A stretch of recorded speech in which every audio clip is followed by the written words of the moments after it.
Myths exist in healthcare as they do in every field, and no less so in the area of clinical communication skills. Often, these are myths perpetuated by skeptics who don't see the value of clinical communications training.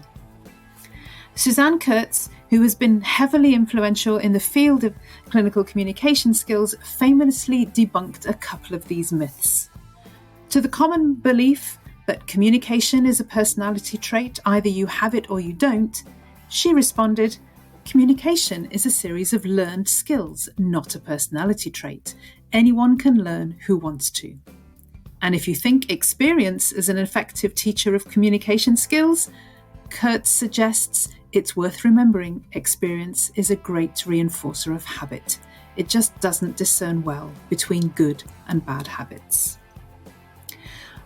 We might assume that healthcare professionals the world over all receive formal training in clinical communication skills in their own language, and therefore, what is our purpose as trainers in this field?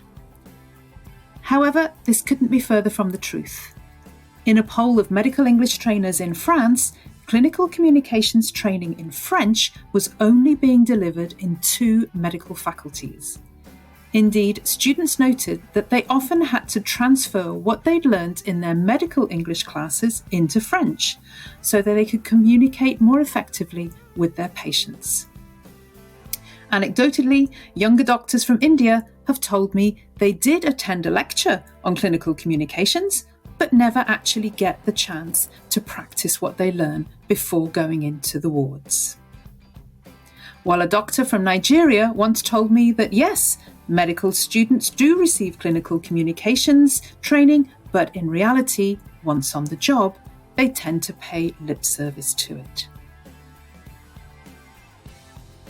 Sadly, for overseas healthcare professionals coming to work in the UK, a lack of training in this area can expose them unnecessarily to stress and even disciplinary action. And so to my final myth. Some years ago, while arguing the need for specialised language training for overseas nurses, the comment was made that people wouldn't become nurses if they didn't care. This is possibly true, but the crux of the matter is whether or not they can demonstrate that care effectively and whether or not it comes across effectively in English. I hope I've managed to debunk these particular myths for you. Do you know of any myths in healthcare, maybe in your country, that need debunking? If so, let me know in the comments below.